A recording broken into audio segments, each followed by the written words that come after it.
Eu estava tão sozinha que roubei o marido de alguém. Vou começar isso dizendo que eu sei que sou uma pessoa terrível pelo que fiz. Não é algo que eu possa desfazer, nem que eu queira, e não posso exatamente contar para ninguém sobre isso. É meu segredo mais sujo e sombrio, e eu nunca nem mesmo digitei antes. Meu marido nem leu Reddit, então não há chance de que ele jamais tropece nisso, que é a única razão pela qual estou compartilhando isso agora.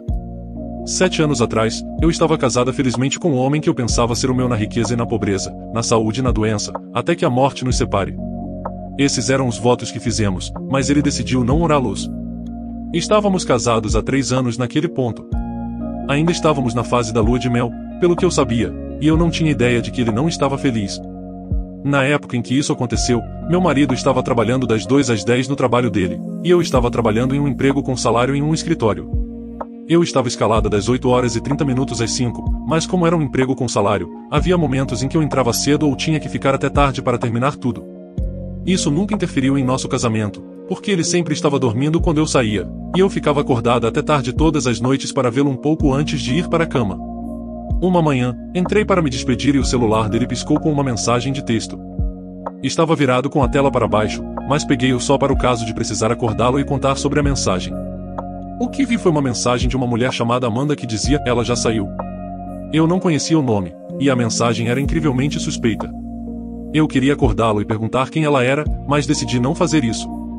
Terminei de me arrumar para o trabalho, saí normalmente e estacionei meu carro na rua de nossa casa. De onde eu estava estacionada, eu conseguia ver a garagem e a janela da sala de estar. Meu marido sempre me dizia que ele dormia até tarde, mas descobri que esse não era o caso. Dentro de 10 minutos depois de eu sair, vi as luzes da casa acenderem. 30 minutos depois, um carro desconhecido entrou em nossa garagem e uma mulher saiu. Fiquei sentada no meu carro e chorei por quase 30 minutos enquanto a realização devastadora se abatia sobre mim. Passei por todas as etapas do luto em tempo recorde, a ponto de me convencer de que isso de alguma forma era minha culpa e que poderíamos consertar isso. Eu só precisava descobrir o que deu errado. Assim que reuni coragem, voltei para casa, abri a porta e fui direto para o quarto, onde encontrei meu marido na cama com a Amanda. Ela ficou chocada. Ele ficou chocado. Eu tentei conter outra onda de lágrimas enquanto dizia a ela para sair da minha casa. Eu pensei que meu marido se desculparia. Diria que estava arrependido. Algo. Tudo o que ele fez foi sentar-se na cama parecendo triste por alguns minutos e depois dizer que queria o divórcio. Foi minha vez de surtar, e vergonhosamente, implorei para ele ficar. Implorei para que ele não me deixasse. Eu disse a ele que o perdoaria. Nada. Ele era uma parede de tijolos e tinha tomado sua decisão. Ele fez uma mala e foi embora. Nosso casamento havia acabado. O divórcio não é um processo rápido. Fomos forçados a interagir algumas vezes. Todas as vezes, fiz mais um apelo para que ele reconsiderasse e consertasse nosso casamento. Terapia. Qualquer coisa. Tivemos um breve momento em que parecia que poderia acontecer. Ele descobriu que Amanda estava traindo ele, a grande surpresa, e estava bêbado. Ele me ligou perguntando se eu poderia buscá-lo, e eu fui. Eu o levei de volta para nossa casa, nosso lar, e conversamos. Foi uma boa conversa a princípio, mesmo que tenha sido um pouco dolorosa, mas então se transformou em uma conversa que me fez desejar nunca ter concordado em buscá-lo. Ele disse que nos casamos jovens demais e que ele não sabia o que queria naquela época. Ele disse que não era culpa minha, ele simplesmente percebeu que precisava de alguém mais experiente no quarto. Ele disse que eu simplesmente não estava tão interessado em sexo como ele estava, o que foi uma surpresa enorme para mim, considerando que éramos como coelhos nos primeiros anos de nosso casamento, e não houve reclamações sobre isso quando estávamos namorando.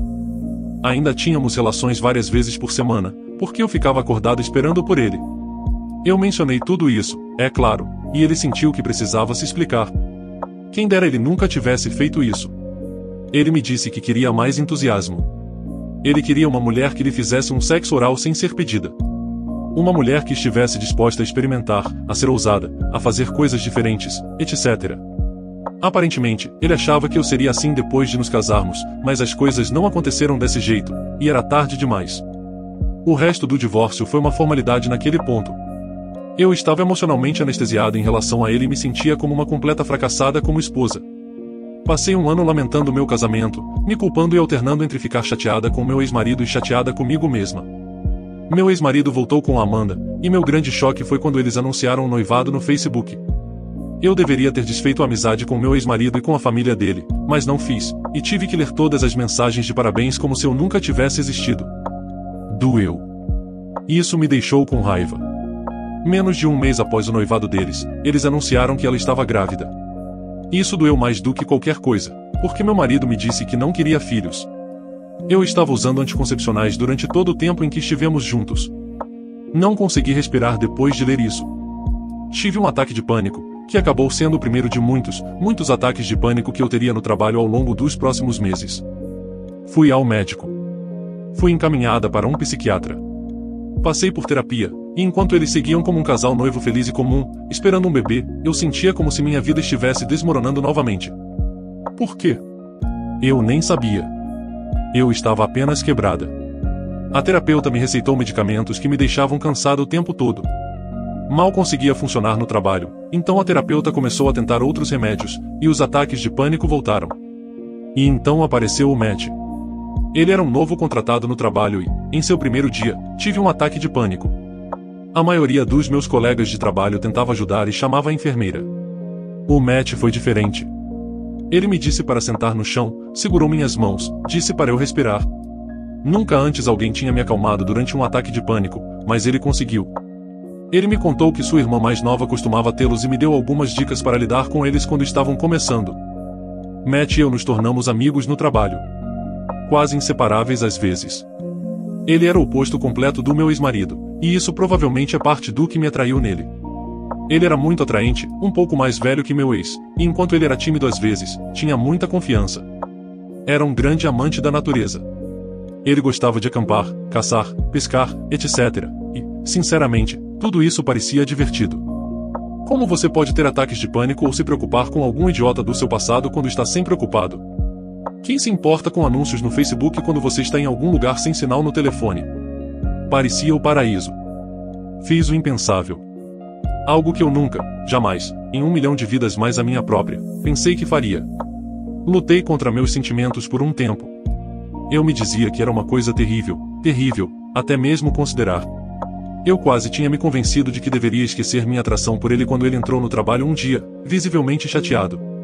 Ele havia marcado um tempo para uma viagem de pesca com o pai e sua esposa de repente impôs um casamento a ele para o mesmo fim de semana. Era uma amiga da faculdade que ela não via há anos, mas ela esperava que ele cancelasse a viagem e fosse com ela. Eu poderia entender o ponto de vista dela? Talvez. Mas eu sabia o quão importante era a viagem para o Matt. Ele vinha falando sobre isso há alguns meses. Poderia ter sido reagendado? Provavelmente. Matt não estava vendo tão à frente assim.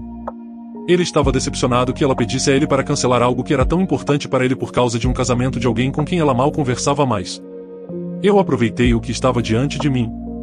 Eu tomei o partido dele. Eu disse a ele que era irracional. Eu até fui tão longe a ponto de dizer que havia mulheres por aí que não apenas respeitariam que ele fosse nessa viagem, mas desejariam estar com ele em vez de ir a um casamento. Foi frio e calculado. Eu senti como se fosse outra pessoa completamente, destroçando verbalmente a esposa de Matt ficando do lado dele, mas eu fiz isso.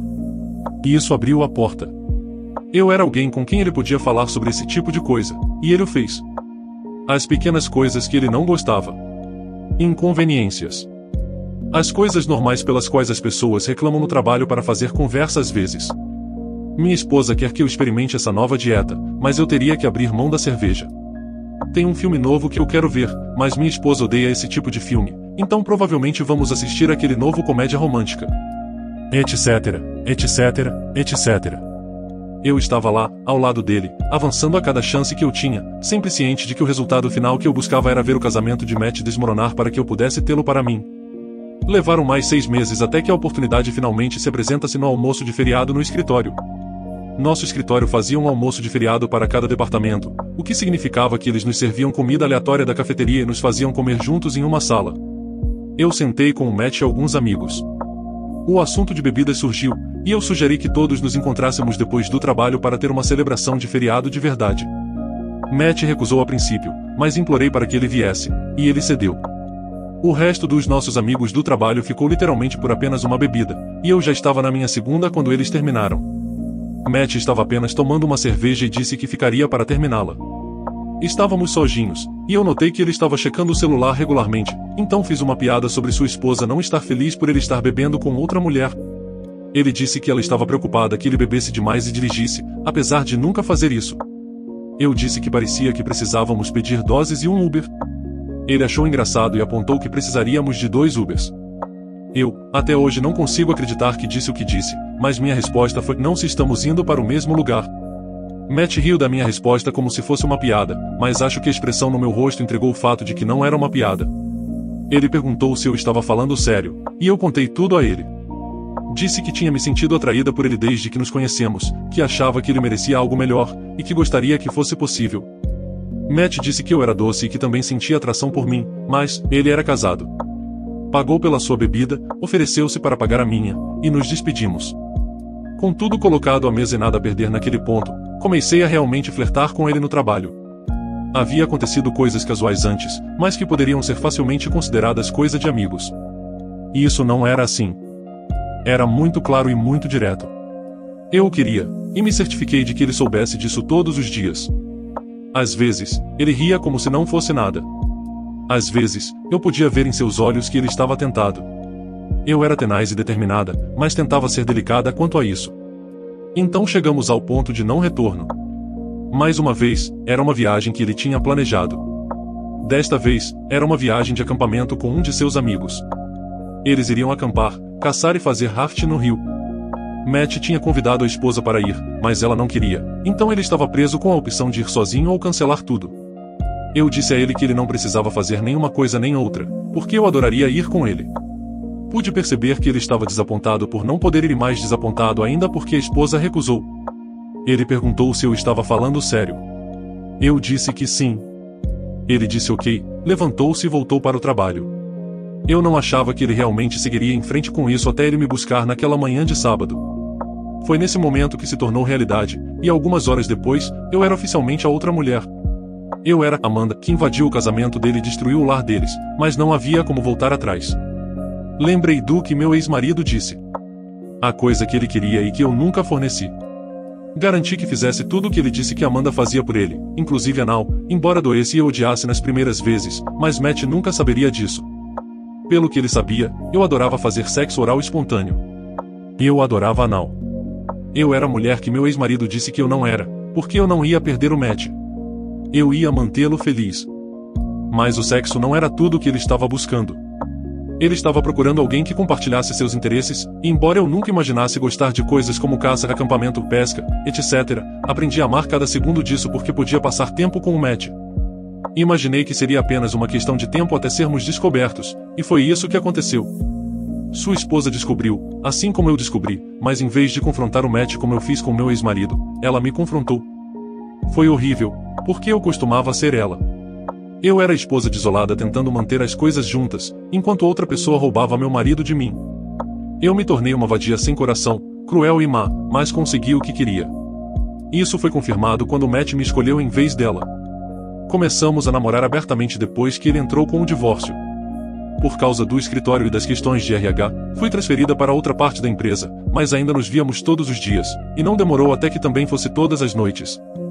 Um pouco mais de um ano após o divórcio dele, ele me pediu em casamento, em uma viagem de acampamento assim como nosso primeiro encontro, se é que se pode realmente chamar assim. Apesar de tudo, nunca fui tão feliz. Não tive um ataque de pânico há anos. Acabamos de receber nosso primeiro filho, o primeiro para ambos, e o Matt mal pode esperar para ensinar seu filho a pescar. O Matt me diz o tempo todo o quanto é grato por mim, e sinto o mesmo por ele. Nossas vidas são praticamente perfeitas, e às vezes isso me incomoda mais do que qualquer outra coisa. Não é justo que tenha causado tanta dor para chegarmos até aqui, mas não há como desfazer isso. Eu estava em um lugar sombrio e ele me salvou. Eu me agarrei a ele. Eu precisava dele. Não posso justificar o que fiz, mas não mudaria nada. O Matt valeu cada pedaço disso porque ele é o marido e pai mais incrível do mundo.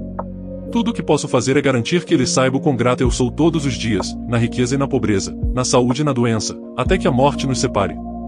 A principal coisa que percebi ao ler isso é que você parece precisar de um homem para criar sua ideia de felicidade.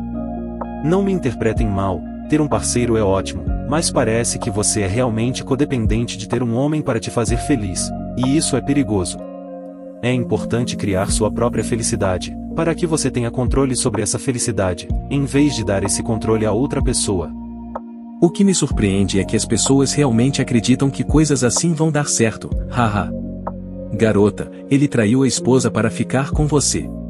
Haverá outro como você, que pensa que ele é tudo isso, e então você estará exatamente na mesma posição em que começou.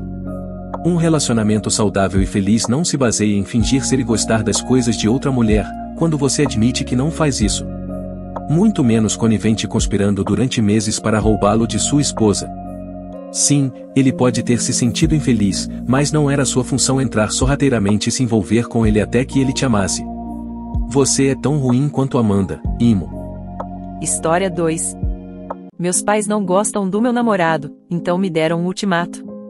Sou filha única e meu atual namorado e eu estamos namorando há 6 anos, começando quando eu tinha 19 anos e ele tinha 20. Nos conhecemos na faculdade júnior onde começamos a namorar e depois disso fomos para universidades diferentes, mas a 1 hora de distância uma da outra. Meus pais o conheceram logo no início ao se juntarem a nós para o jantar, tudo parecia correr bem. Logo depois, fomos à casa dos pais dele, que moram cerca de 2 horas de distância dos meus pais, para que eu pudesse conhecer a família dele, e após descobrir isso, minha mãe me disse o quanto ficou magoada por não termos ido visitá-los também. Eu expliquei que este final de semana era para eu conhecer a família dele, mas ficou claro que ela se sentiu quase traída. Pulando para frente, meus pais me convidam para nossa cabana e meu namorado se junta a nós, levamos o meu carro porque já estava carregado com roupas sujas, etc. Depois de chegarmos, meu pai me chama de lado e praticamente fala baixo comigo sobre o quanto está errado eu ter dirigido e termos levado o meu carro. Ele é o homem, ele é quem deveria estar dirigindo, blá blá blá. Isso começou tudo com um tom azedo daí para frente. A cabana fica em Tahoe, faz frio no inverno, então meu namorado usou um moletom com um capuz na cabeça durante parte do tempo na cabana. Meus pais até hoje citam isso como estranho e rude, além de ser uma das razões pelas quais eles não gostam dele. À medida que continuamos nosso relacionamento, fica claro que meus pais não gostam dele, mas eles não conseguem realmente apresentar o que eu chamaria de razões boas ou justificáveis. Eles dizem que ele simplesmente não é uma boa combinação para a família. Eles não me dizem para parar de namorar com ele, porque não podem, sou adulto, mas eles me dizem que preciso manter eles e ele separados. Eles não querem realmente ouvir sobre ele e ele não é bem-vindo na casa deles ou na cabana. Ele nunca me traiu, nunca me maltratou, não tem problemas com drogas, etc. Nada que um pai normal apontaria como um problema. Eventualmente, isso se tornou um ultimato dado a mim pelos meus pais. Eles me diziam que se eu continuasse a namorar com ele, eventualmente seria ele ou nós, e eu teria que escolher.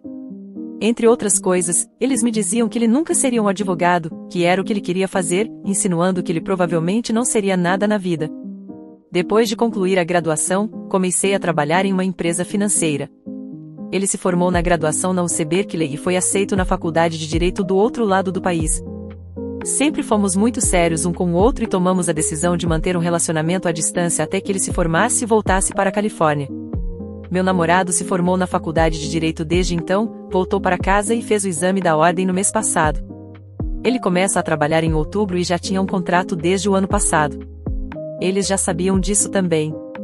Agora, 6 anos após o início do nosso relacionamento, eu ligo para os meus pais e digo a eles que vamos passar a morar juntos. Cerca de 20 minutos depois, recebo uma mensagem de texto da minha mãe dizendo que ela não quer estragar minha felicidade, mas que esse caminho os exclui, a ela e ao meu pai, do meu futuro. Que eles me amam, mas não podem fazer parte da minha vida se eu escolher ficar com meu namorado. Eu disse a eles que nunca entenderia. Desde então, eles me enviaram mais e mais mensagens de texto dizendo coisas como sentimos que estamos perdendo nossa filha e isso é de cortar o coração, etc., e ao mesmo tempo incluindo que essa é minha escolha e minha culpa.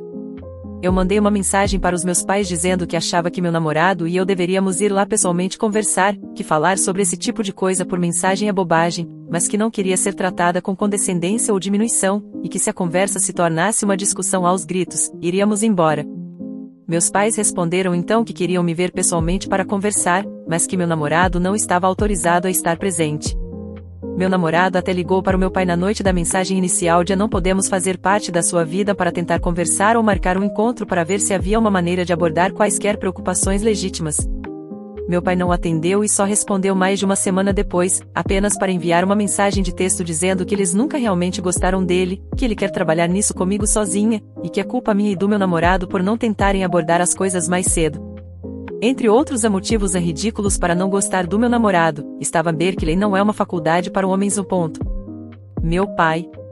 Uma vez na faculdade, minha professora perdeu minha prova final, e quando descobri através das minhas notas finais e liguei freneticamente para ela para descobrir o que tinha acontecido, meus pais disseram ao meu namorado é por isso que não queríamos que ela tivesse um namorado na faculdade, eles encontraram maneiras de culpá-lo por tudo. A única coisa que tinha algum mérito era que ele ainda não estava trabalhando. Bem, isso aconteceu porque ele estava estudando para se tornar um advogado. Aparentemente, casar com alguém que ganhará muito dinheiro é algo ruim? Meu namorado é a pessoa mais gentil, calma e tranquila que existe e ele me ama mais do que qualquer coisa. Mas aparentemente o orgulho deles é mais importante do que admitir que estão errados e aceitá-lo. Acho que estou tentando descobrir se isso é normal? Ou se é tão errado quanto parece para mim e para o meu namorado. Meu namorado, meus pais e eu somos da mesma raça. E temos uma situação financeira um pouco semelhante. Nenhum detalhe importante foi omitido, prometo. Queria um feedback objetivo. Acredite, se houvesse mais algo, meus pais teriam me contado e eu teria incluído neste post. 1. Isso não é normal. 2. Os irracionais aqui são seus pais.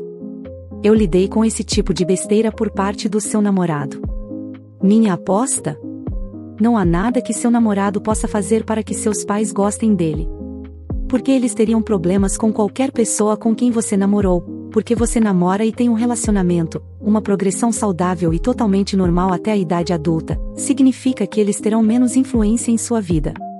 Seus pais estão lhe fazendo um favor aqui. Se eles querem que esta seja a colina onde morrerão, deixe-os morrer lá. Seus pais estão tentando controlar você. Mantenha sua posição. Eles te deram um ultimato, aceite-o e peça desculpas por não quererem estar na sua vida e na de seu namorado. Não negocie com terroristas. Obrigado pelo prêmio.